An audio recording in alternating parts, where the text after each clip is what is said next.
In today's video, I'm going to teach you how to make a graph in the Microsoft Excel mobile app with ease.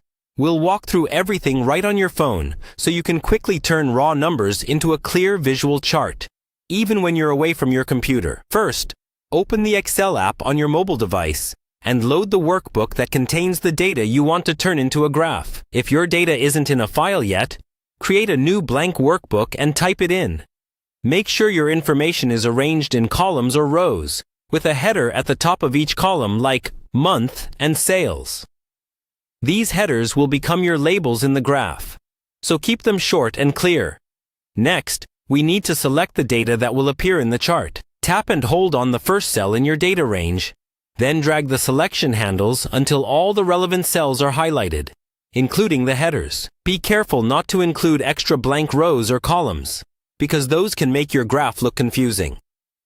With your data selected, look for the Insert option in the toolbar at the bottom or top of the screen, depending on your device. Tap Insert, then choose Chart.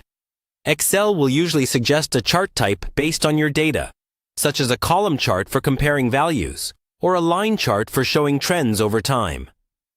You can accept the suggested chart if it looks right, or swipe through the options to pick a different style.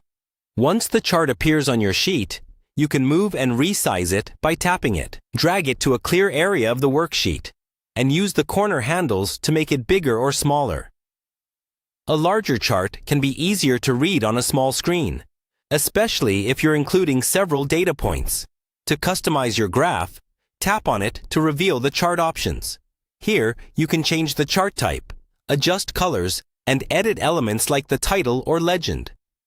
Tap the title text to rename it to something meaningful, like Monthly Sales Trend, instead of the default name. You can also tweak the axis labels if you want them to be more descriptive or shorter. When you're happy with the way your graph looks, tap the check mark or simply navigate back to save your changes. Your chart is now part of the workbook, ready to share, export, or present directly from your phone.